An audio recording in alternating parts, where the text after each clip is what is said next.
You think you can humiliate me? Take this! Stop! Please, the baby!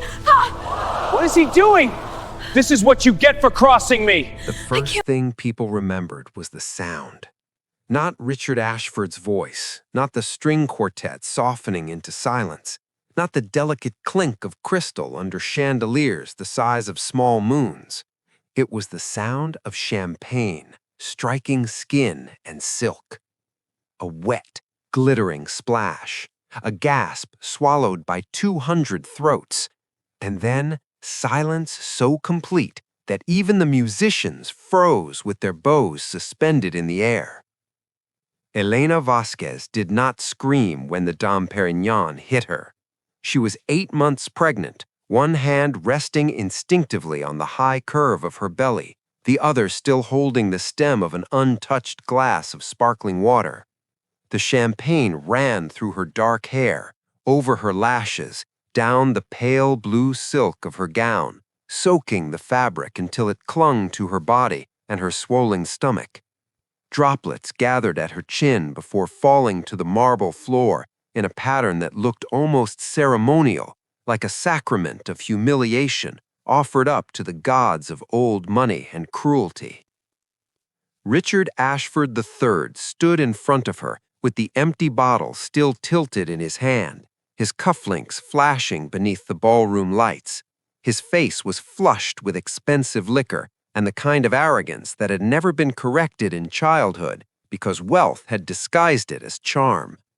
His smile was lazy, contemptuous, pleased with itself. Around him, the guests of the Ashford Winter Foundation Gala stared in horror, fascination, or secret satisfaction, because the rich could pretend to despise scandal while feeding on it like wolves. "There," Richard said, his words slightly slurred but sharp enough to cut. "Now at least you look like you belong at a celebration." A nervous laugh escaped someone near the orchid display and died instantly. Elena didn't move. It was not because she wasn't hurt. It was because the humiliation was so complete, so sudden, that her body had gone still in self-defense. Her child shifted inside her, as if startled by the violence in the room. Beneath the champagne, her skin had turned cold. Her heart hammered so hard she could feel its pulse in her throat. She could smell yeast and sweetness and alcohol rising from the silk plastered against her body.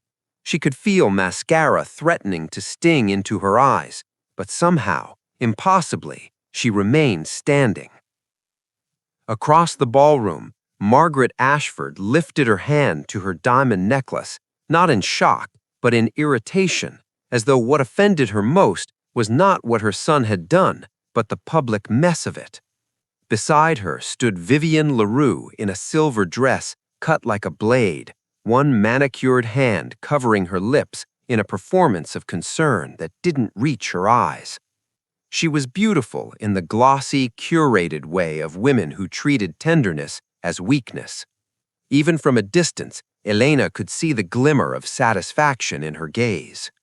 Richard took one step closer, lowering his voice enough that only those nearest could hear, which somehow made the cruelty more intimate. "You embarrass me every time you speak to anyone important. I should have known a girl from nowhere would never learn." From nowhere. That was what they always called her, in whispers, in jokes disguised as compliments, in the pointed little pauses after her name. Elena with the scholarship past, and the careful manners, and the warmth that seemed almost offensive in rooms built on power.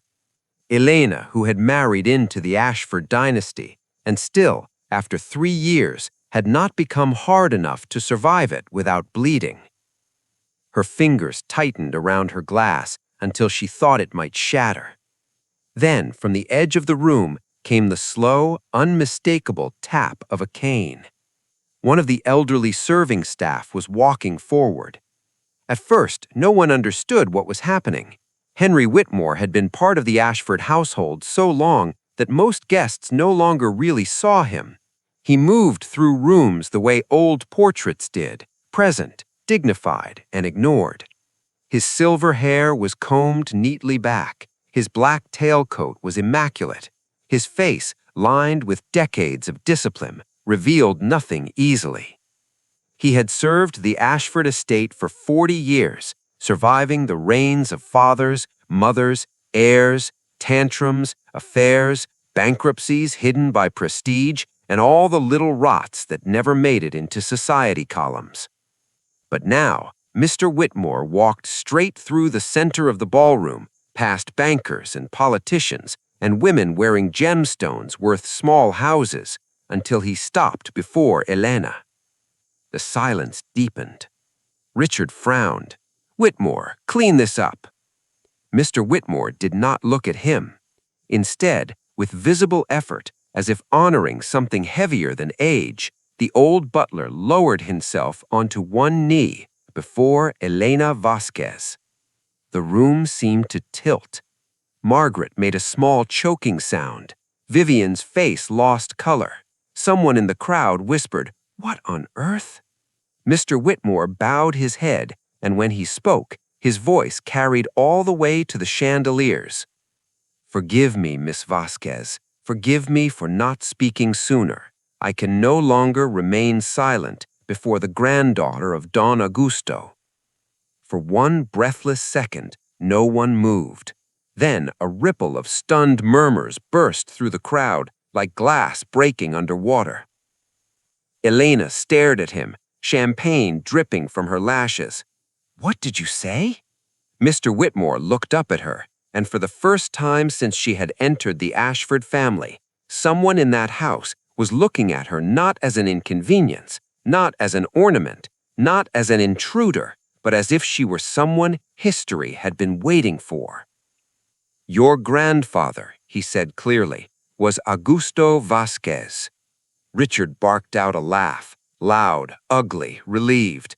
"Oh, for God's sake, has everyone lost their minds? Whitmore, stand up. You've finally gone senile."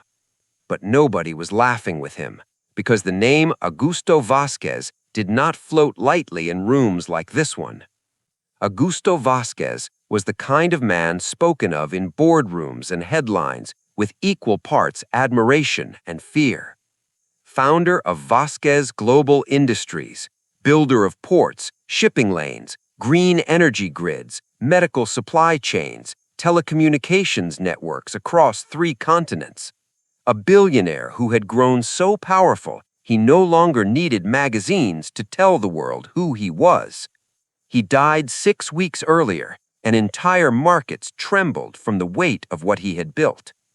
And now the old butler was kneeling before a champagne-soaked pregnant woman in an Ashford ballroom, calling her his granddaughter. Elena's breath caught painfully in her chest. "That's impossible," Richard said, though his smile was cracking. "Elena's mother worked at a diner in New Mexico. Her father wasn't even in the picture. Everyone knows that." Mr. Whitmore stood slowly, leaning on his cane. "What everyone knows and what is true have lived apart in this house for many years, sir." Margaret stepped forward, rigid with outrage. "Henry, whatever madness this is, you will stop at once." "I served your family faithfully, Mrs. Ashford, but I served another family before yours. A better man than any I have known entrusted me with a duty. Tonight, I will not fail it." Elena could hear nothing now but the rushing inside her ears. Her hand moved over her belly. The baby shifted again, and that tiny movement tethered her to the floor before she floated away entirely. She had spent her whole life with fragments, a mother who loved fiercely but spoke very little of the past, an old locket hidden in a drawer, a surname inherited without explanation, a childhood built on decency instead of abundance, and questions that never led anywhere because her mother would only say, "Some truths arrive when they're ready, mija. Don't spend your life chasing doors that were closed before you could knock." Her mother had died before Elena graduated college, and with her had gone every answer. Until now. Under chandeliers, soaked in humiliation, With the scent of champagne and orchids and old money curdling in the air, Elena realized the night was no longer about what Richard had done to her. It was about what was about to be done to him. 3 years earlier, when Elena first met Richard Ashford III, she had believed in the kind of miracle people are warned not to trust. She was 28, working 2 jobs while finishing a graduate fellowship in nonprofit administration, the sort of woman who folded grocery receipts into careful squares and called her neighbors on snow days to ask if they needed anything from the store. Her beauty was not the brittle, strategic beauty of the women who prowled elite charity galas. It was the kind that emerged slowly through kindness and intelligence and the fact that she listened when others spoke, as if their lives mattered. She had dark, luminous eyes that made even impatient people soften. She had grace without calculation. She had resilience that looked gentle because it had never needed to become sharp. Richard met her at a museum benefit she had helped organize. He was not yet 40, handsome in the polished, inherited way of men who had been trained since boyhood to enter rooms as if they owned the oxygen inside them. He noticed her because she did not notice him the way other women did. She was carrying donation forms, apologizing to a nervous intern, and kneeling to retrieve a spilled tray of place cards when he offered a hand. Later, he would tell their friends, with charming amusement, "She almost apologized to me for my own bad timing." For a while, he was intoxicating. He sent flowers not by the bouquet, but by the roomful. He learned what coffee she liked. He listened to her dreams about community health care access and said her compassion was refreshing. He flew her to Napa for a weekend and watched her laugh beneath vineyard lights, as if he had discovered a treasure no one else knew how to value. He told her she made him feel less cynical. He said she reminded him that wealth meant nothing without meaning. When he proposed in the conservatory of the Ashford estate, with winter roses blooming under glass, Elena cried because she thought life had done something impossible and merciful at once. People warned her, quietly, not about infidelity or violence. Those truths rarely arrive wearing name tags. They warned her about the Ashfords as a family, about Margaret's impossible standards, about how women in that house had to become decorative or disappear. But Richard held Elena's hand and laughed those concerns away. "My mother is difficult with everyone," he said, "but she'll come around. She can't resist you forever." Margaret did not come around. From the first dinner, she made it clear Elena was a tolerated miscalculation. Her smile became thinner whenever Elena entered a room. She asked pointed questions about Elena's background, a word she pronounced like a diagnosis. She corrected Elena's pronunciation of French wines Elena had not ordered. She sent back wedding invitation drafts because Elena's side of the family was too modest to justify equal placement. When Elena tried to discuss keeping the ceremony smaller, Margaret replied, "My dear, no one is interested in seeing how simply your people might celebrate. This is an Ashford wedding." The first real crack came after the honeymoon. A week after returning from the Amalfi Coast, Elena was invited into Richard's study, where Margaret sat at the desk as if she owned even the wood grain. Beside her lay a stack of legal papers. "A post-nuptial clarification," said Margaret, "purely routine." Elena glanced at Richard, expecting him to laugh, to explain, to wave it off. Instead, he leaned against the mantel and avoided her eyes. Her stomach tightened. "Why would I sign this after we're already married?" Margaret lifted one shoulder. "Because we were rushed before certain housekeeping matters were addressed. It protects the family." Elena picked up the document. The terms were brutal. In the event of separation, she would leave with almost nothing.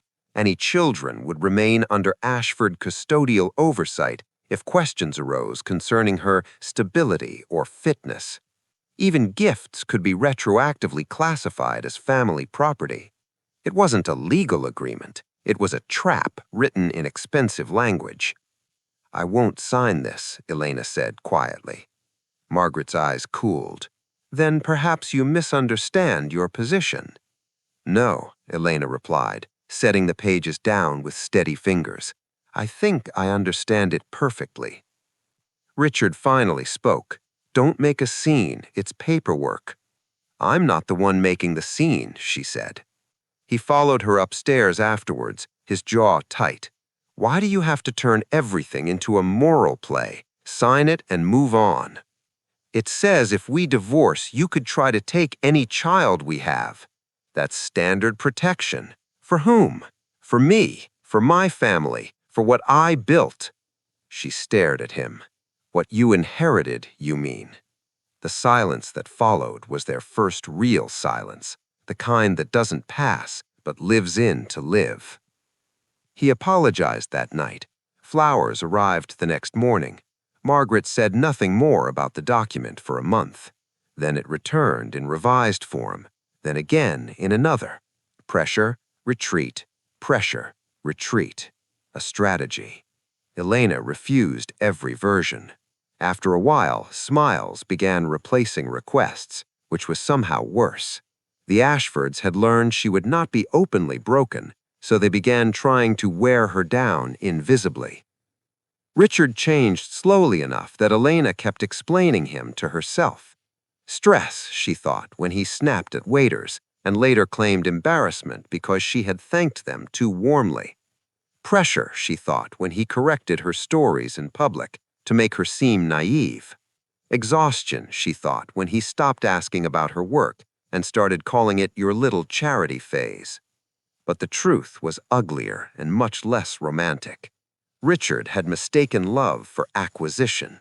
He enjoyed Elena most when she reflected well on him, when people called her elegant, and he could say, I found her myself.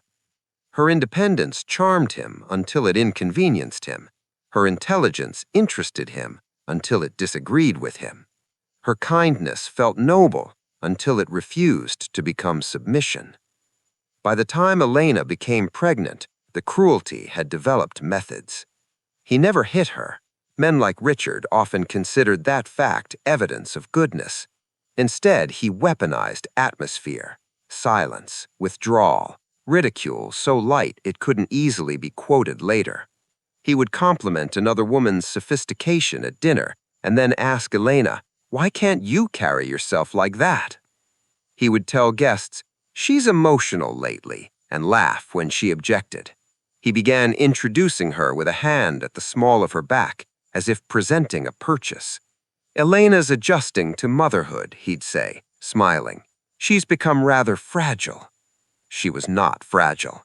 At 8 weeks pregnant, she was still attending board luncheons, managing charitable initiatives, and waking at dawn with nausea so violent she had to grip the bathroom sink until her knuckles whitened.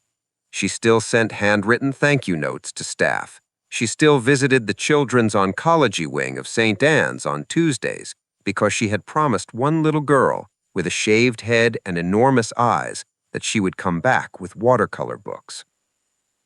It was Dr. Catherine Park who saw the danger before Elena was ready to name it. Dr. Park was an obstetrician with calm hands and an unhurried voice that made frightened women feel less alone. She was the kind of doctor who read charts with precision and faces with equal care. During a routine appointment in Elena's second trimester, she noticed the shadows beneath her eyes, the way her pulse remained elevated even while sitting still. Are you sleeping? Dr. Park asked. Not much. Are you eating? I try. Are you safe at home? The question landed between them with the weight of a stone dropped into deep water. Elena looked up too quickly. Richard would never hurt me. Dr. Park didn't blink. That wasn't exactly what I asked. Tears threatened so suddenly, Elena hated herself for them. He's difficult, Elena said. His family is difficult, but I'm fine. Dr. Park handed her a tissue. Fine is not a medical diagnosis. Elena laughed through the sting in her throat, and that was the beginning of an unexpected alliance. Dr. Park never pushed too hard, but she watched. She documented Elena's stress levels, blood pressure spikes, anxiety symptoms. She reminded her every visit that emotional abuse could affect a pregnancy just as surely as anything visible. "You and this baby need stability," she said once. "Not perfection, not appearances, stability." But appearances ruled the Ashford estate. By the 6th month, Elena's things had been moved. She came back from a prenatal checkup to find 2 housemaids under Margaret's supervision carrying her books, photographs, and clothing out of the master suite she had shared with Richard.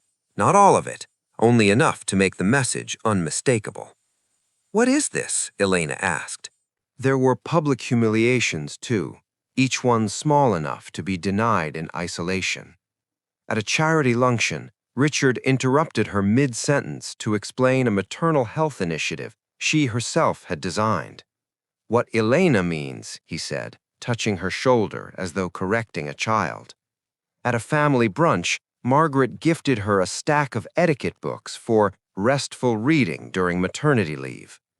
At a private dinner, Vivian arrived in a dress cut shockingly similar to one Elena had once worn at Richard's request, then spent the evening leaning too close to him and laughing at remarks no one else heard. At another event, a hedge fund manager asked Elena about the nursery, and before she could answer, Richard said, "She's focused on linens. I'm handling the real planning." It was death by 1,000 elegant cuts. Only a few people seemed to see it clearly. Mr. Whitmore saw everything, though at the time Elena thought his glances were merely sympathetic. Once, after Margaret dismissed a dessert Elena had chosen for a dinner party as provincial, Mr. Whitmore quietly replaced it with Elena's selection anyway and set the first slice before her with a faint nod. Another time, when she descended the stairs too pale after a sleepless night, he murmured, "The tea in the blue tin, madam.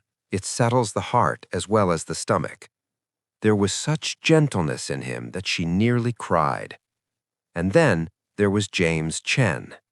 James had been Elena's closest friend in college, the son of immigrants who had worked 3 jobs, argued ethics over instant noodles, and once walked her across campus in a thunderstorm because she had forgotten an umbrella and insisted the weather looked manageable. Life had sent them in different directions after graduation. Elena into nonprofit work, James into law school, then high-stakes corporate litigation, where he developed a reputation for dismantling men who mistook polished aggression for intelligence. They kept in touch the way real friends do, sporadically, but without expiration. When he learned she was pregnant, he sent orchids to her office and a note that read, "If you let any rich lunatic name your baby after a legacy donor, I'll sue on principle." Elena laughed harder at that note than she had in weeks. They met for lunch one rainy afternoon under the pretense of discussing a scholarship fund. She almost canceled because she felt too tired to perform normalcy. But when James walked into the restaurant, loosened his tie, took one look at her face, and said softly, "Tell me what's real," something inside her gave way. She did not tell him everything then, not the affair, not the full extent of the financial restrictions, but enough for his expression to sharpen. "Do you have copies of anything?" he asked. "Anything. Bank changes, emails, messages, medical notes, anything that shows patterns." Her stomach dropped. "James, I'm not trying to start a war." "No," he said, "you're trying to survive one." She looked down at her tea. "If I leave now, he'll fight for the baby out of spite. His mother will fund it forever. They'll say I'm unstable, emotional, dramatic, hormonal." James leaned forward. "Then we prepare, quietly." The restaurant's windows rattled with rain. Elena stared at the blurred city beyond them and felt for the first time in months the faint outline of strategy. "Okay," she whispered. From that day on, she began saving things. Screenshots, financial notices, recordings of voicemail messages where Richard's tone slipped from polished to menacing. Photos of the blue guest room and the nursery upstairs. Copies of the post-nuptial agreements.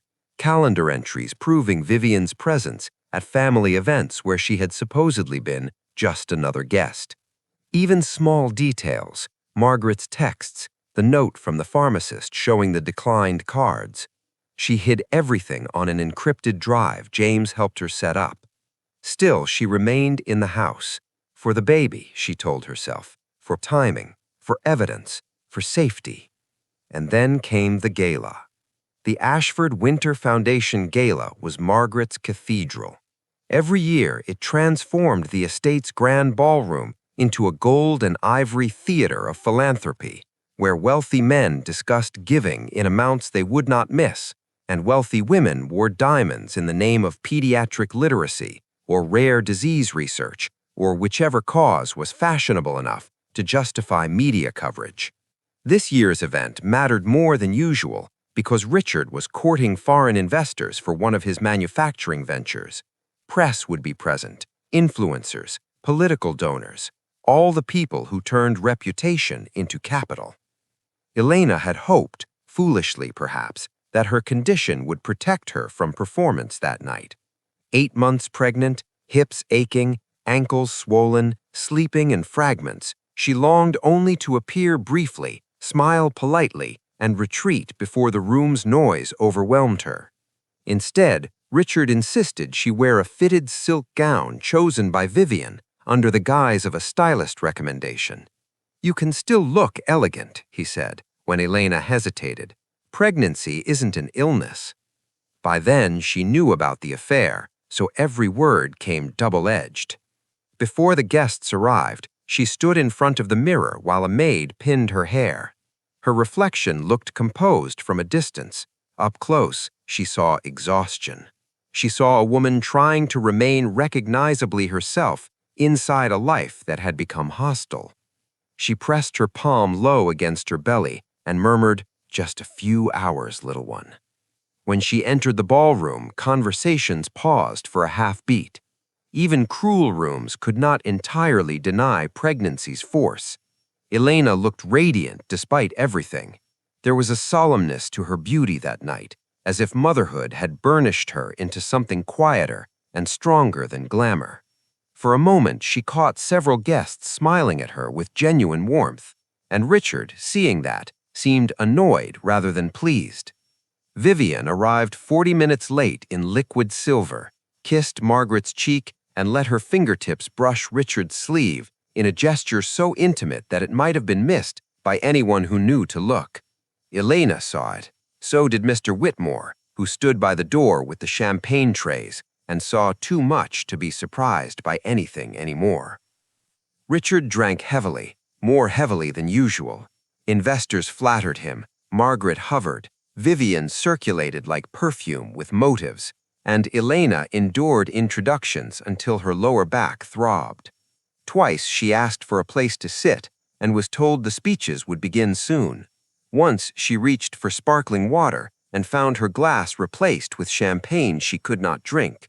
Mr. Whitmore noticed and silently swapped it back. Then, during the live auction, one donor asked Elena about a maternal health program she had once championed. She began answering, speaking from the heart, and Richard interrupted with a lazy smile. "My wife is very passionate about causes that sound moving, though I've explained to her that sentiment isn't the same as strategy." A few men chuckled.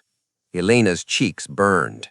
Actually, the program reduced emergency delivery complications by 14% in its pilot year.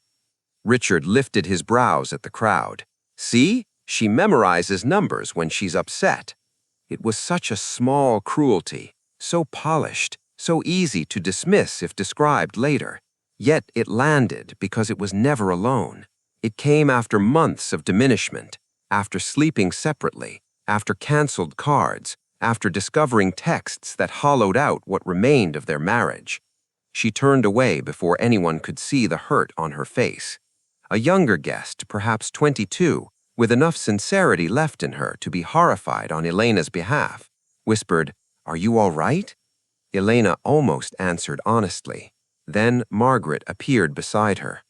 "Don't pout in public," Margaret said under her breath. "Whatever tension exists between you and Richard, You will not bring it in my ballroom." My ballroom? Elena looked at the older woman, at the lacquered smile, at the diamonds at her throat, and something tired inside her finally stopped trying to please. "You mean the room where your son brings his mistress to stand 10 feet from his pregnant wife?" Margaret's face hardened instantly. "Mind yourself." "No," Elena said, and the calmness in her own voice startled her. "I should have done that a long time ago." Margaret's hand tightened on her clutch. "You think you can make accusations without consequence? I think consequences have been delayed far too long." Richard saw them speaking and strode over, already irritated. "What now?" Margaret answered before Elena could. "Your wife has decided tonight is the night for dramatics." Vivian drifted closer, concern painted on her face. Elena met Richard's gaze. "I know about you and Vivian." For a second, real fear flickered in his eyes. Not guilt, exposure. Then he laughed. Of all the possible responses, that was the one that hurt most. "My God," he said, loudly enough for nearby guests to hear. "This is what happens when you let gossip and pregnancy hormones mix." Vivian placed a hand lightly to her chest. "Elena, I would never—" "Don't," Elena said, finally looking at her. "Please don't insult me further." People were watching now. Phones lowered, heads angled. The crackle of scandal moved through the room. Richard stepped closer, voice dropping. "You will stop this." Elena lifted her chin. Champagne light from the chandeliers flashed across her face like cold fire. "Or what?" That was when he took the bottle. Later, many people would say there had been a second in which he might have chosen differently, that the room held its breath waiting for his shame to intervene. But shame had no authority in Richard. "My God," he said, loudly enough for nearby guests to hear. "This is what happens when you let gossip and pregnancy hormones mix." Vivian placed a hand lightly to her chest.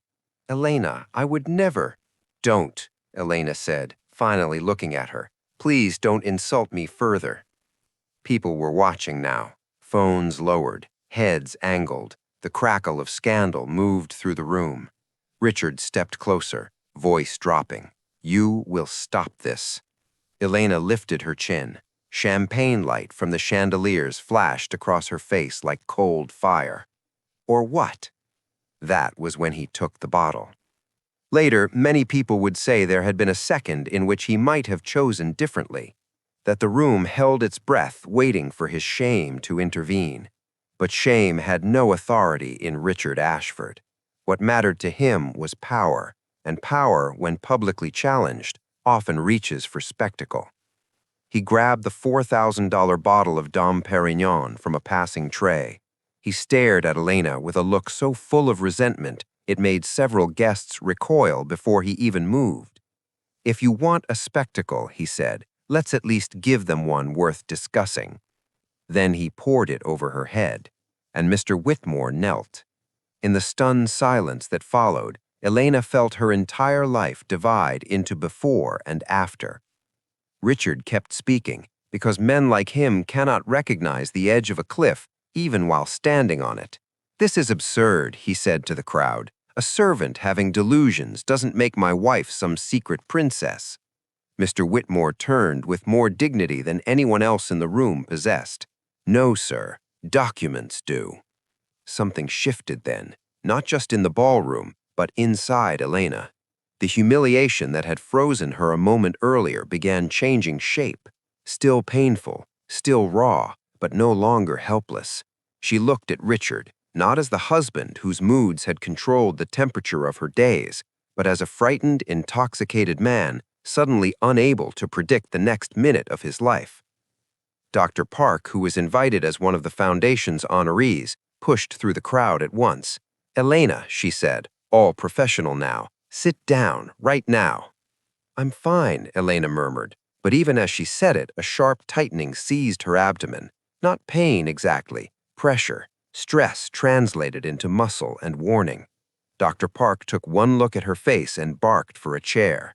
Mr. Whitmore brought it before anyone else moved. Richard reached for Elena's arm. "Let's go upstairs. We'll handle this privately."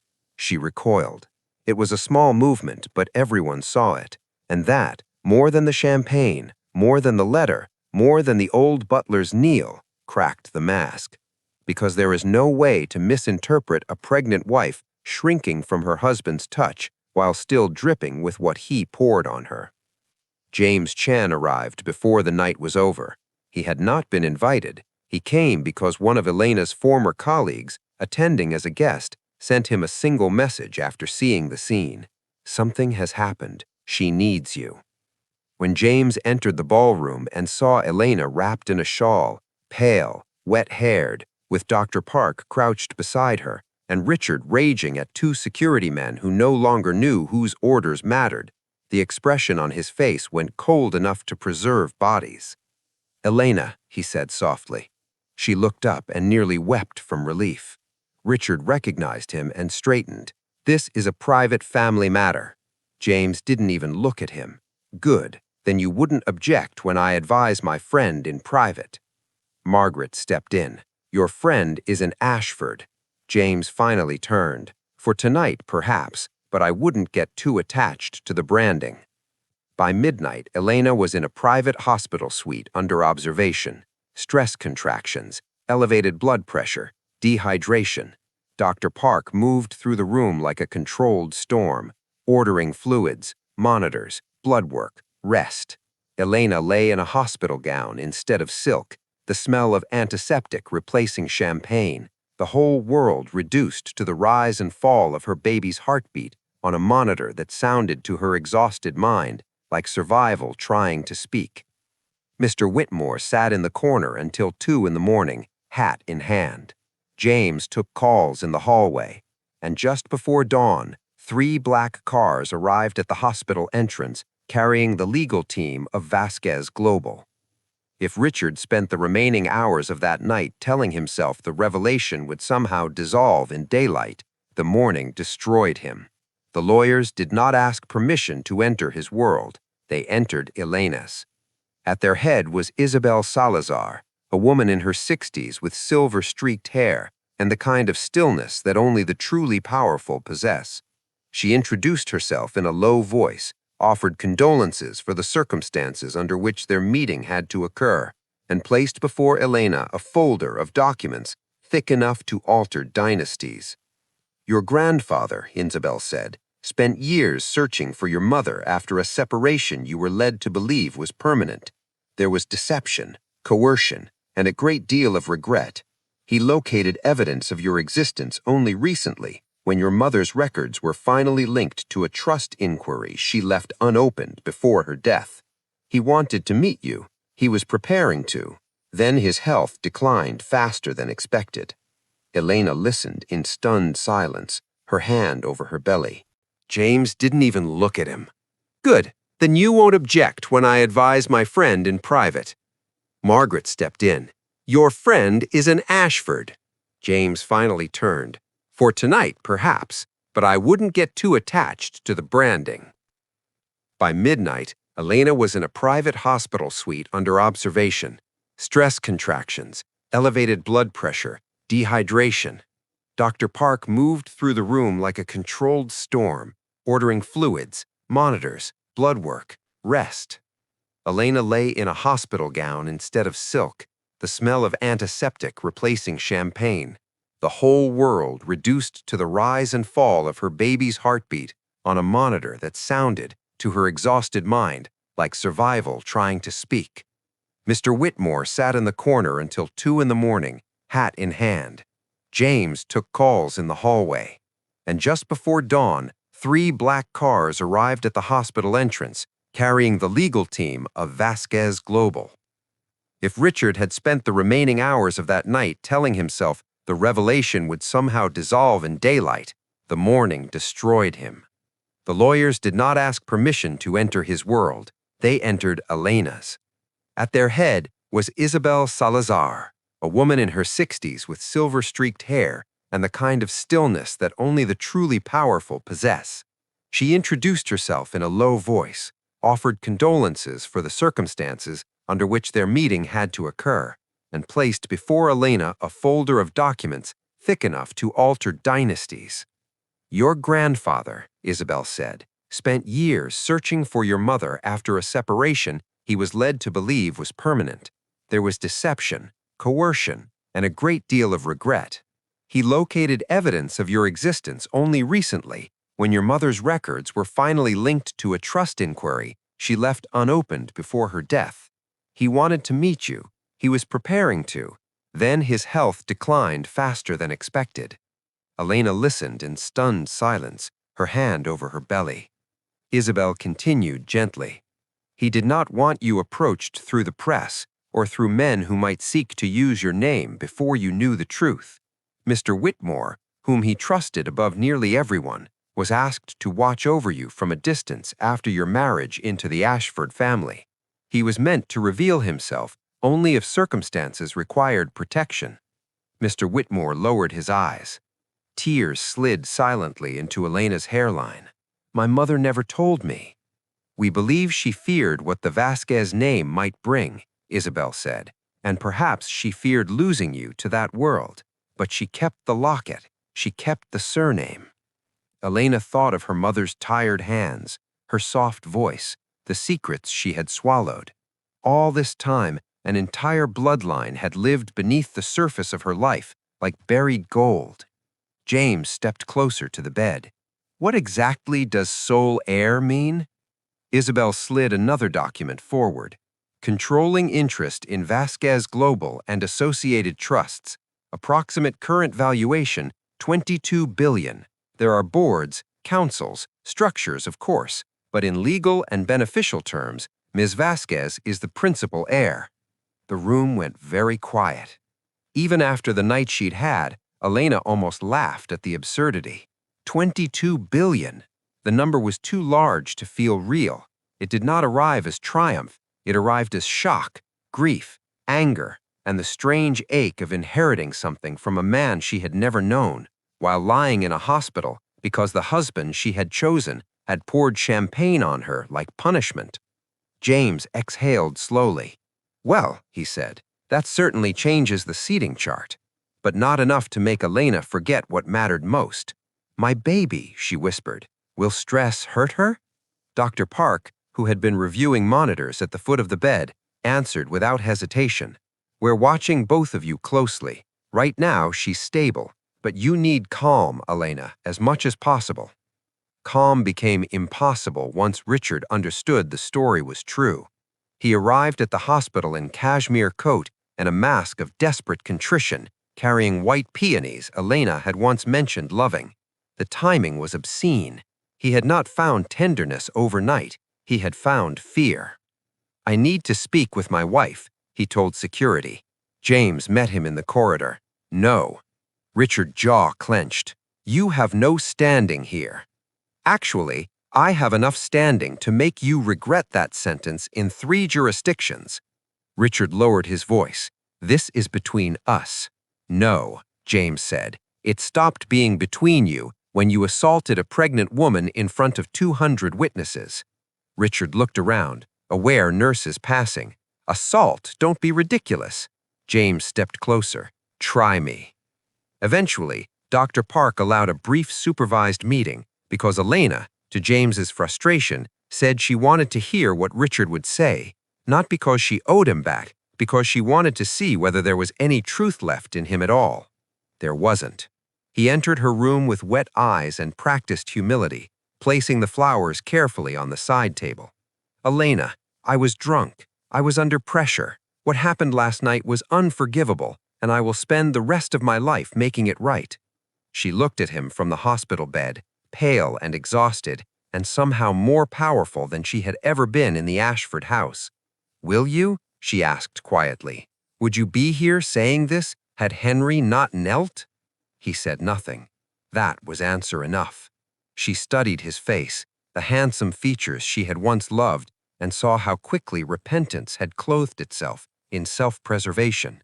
"You poured champagne on me," she said, "in front of strangers, while your mistress watched. It meant nothing. Then that says even more." He inhaled sharply. We can fix this. We can start over. People survive worse than one terrible night.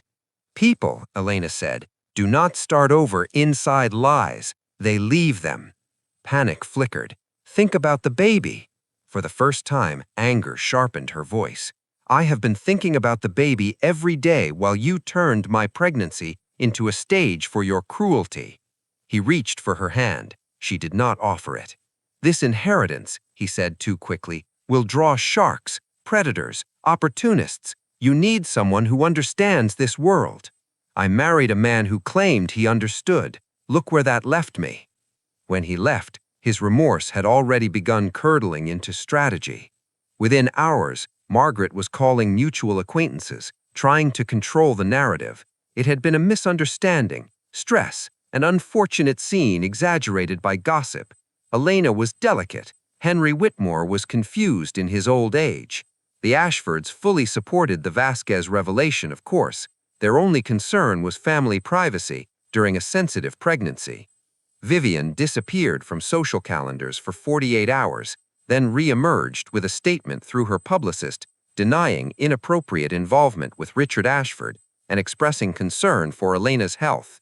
No one believed her. Too many people had seen the way she hovered in the spaces where wives are usually permitted to breathe. And then, the lawyers began opening doors the Ashfords could not shut.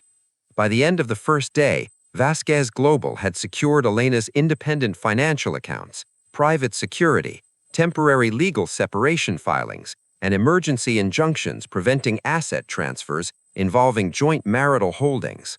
By the second day, James had obtained copies of the altered banking authorizations Richard had used to restrict Elena's access. By the third, they discovered something uglier. Richard was trying to forge documents. He had his chief financial officer prepare revised signatures on internal marital trusts, attempting to reclassify several gifts, transfers, and spousal benefits as Ashford-protected family assets subject to discretionary control. In plain language, he was trying to make it appear that Elena had agreed to far more restrictive financial terms than she ever had, positioning himself to claim leverage before the divorce petition formally landed. He underestimated James. James dismantled the scheme with vicious precision. Forensic signature experts, metadata analysis, email trails, timestamps, assistants subpoenaed before they could be coached. By the time Richard's team realized how much had been exposed, James was already drafting language that could turn civil fraud into criminal scrutiny. When James told Elena, she closed her eyes for a long moment. I used to think the cruelest thing he did was make me feel small. James sat by her hospital window, city light falling over her shoulders. Men like Richard don't want you small, they want you dependent. Small is just a side effect. She looked at her sleeping hands. I'm so tired. I know. What if I'm not strong enough for all of this? James gave a short, humorless smile. Elena, you have endured an entire aristocratic circus while growing a human being. Strength isn't the question. The question is whether the people around you are finally worthy of it. But the body keeps its own score. On the fourth night after the gala, just as media rumors were turning into headlines and Richard's investors were issuing suspiciously non-committal statements, Elena's contractions changed. What had been intermittent pressure became pain with rhythm and intent. Dr. Park was called in before midnight. By 1 a.m, the monitors showed escalating distress. The room filled with movement, nurses, IV lines, clipped instructions, the cold terror of not being able to protect your child from what your own life has become. Elena gripped the bed rails as